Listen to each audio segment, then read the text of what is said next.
Today's episode is brought to you by Mazars. SoundCartel.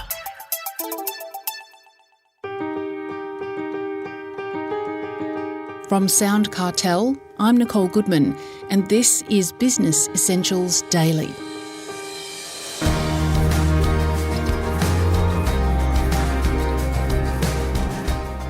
How can you increase your sales conversion rate? Well, sales and business strategist Maree Kirkpatrick shares with Chris Ashmore her 5 steps to convert more clients with connected conversations.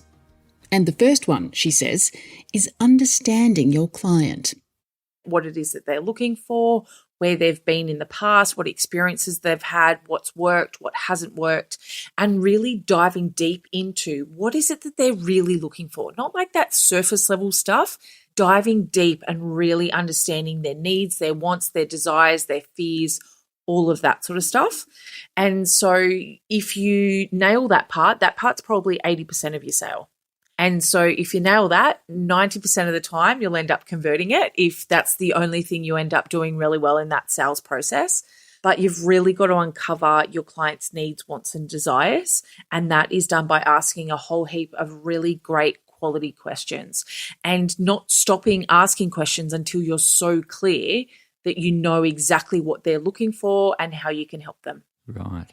Is that because you may have an assumption of what they want, but until you ask the questions, you really get to the nub of exactly what their needs are? Absolutely. And I think the longer we're in business and the better we know our ideal clients, the more we assume things.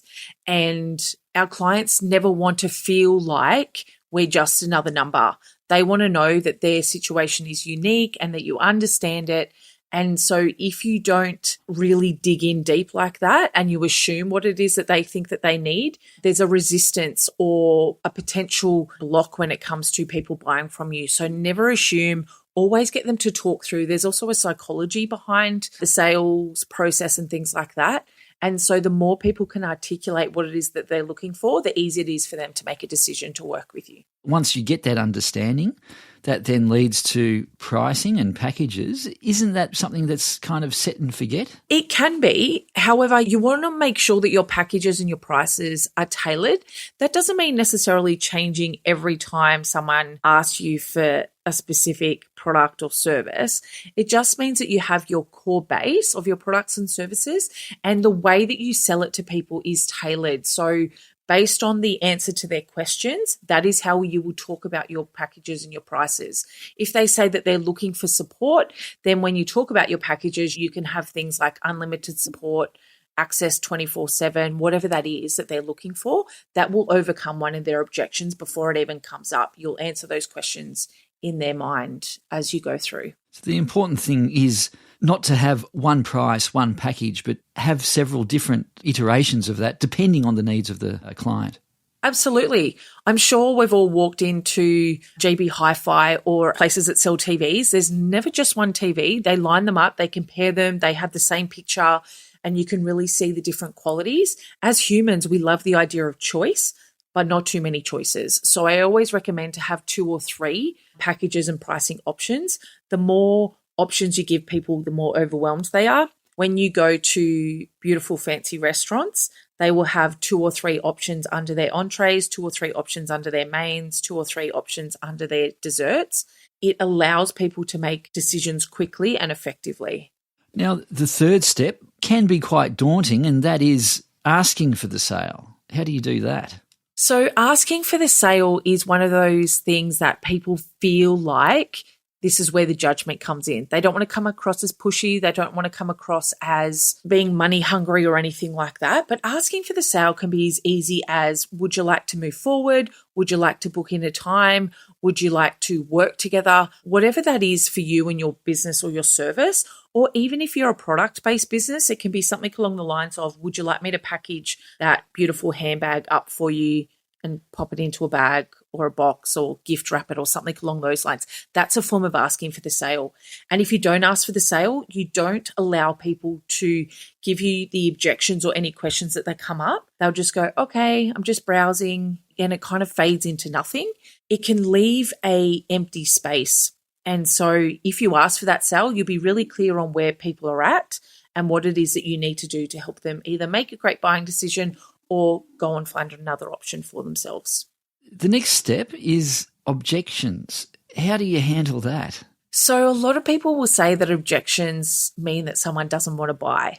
I actually look at it very differently. I think objections are a way that someone is asking for more information. Unless someone says no to you, it's not a no. It's I need to think about it. Great, let's have a conversation. What is it that you need to think about?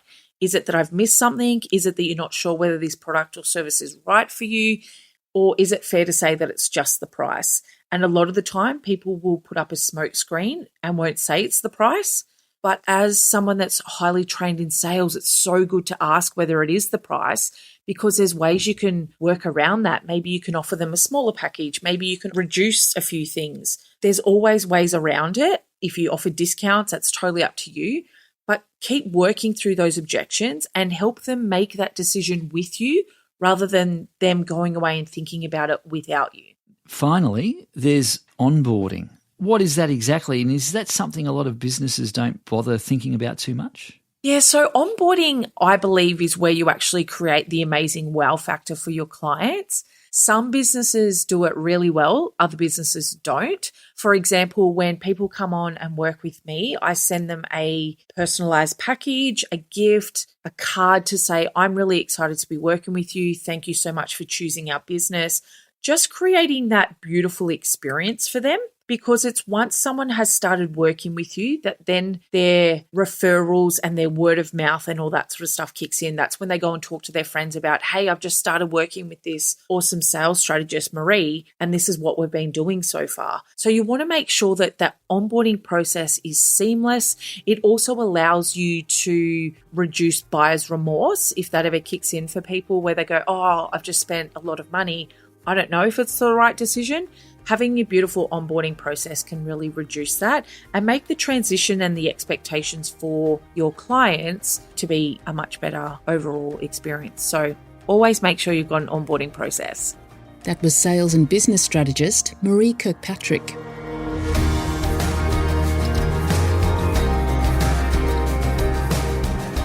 This episode of Business Essentials Daily is produced by the team at SoundCartel. Thanks for listening. I'm Nicole Goodman. We'll bring you more Be Daily tomorrow. Follow at BE Daily Podcast across social media and head to bedaily.com.au for more from the Business Essentials Daily podcast. SoundCartel. This episode was brought to you by Mazars. To find out more, visit mazars.com.au. That's mazars.com.au.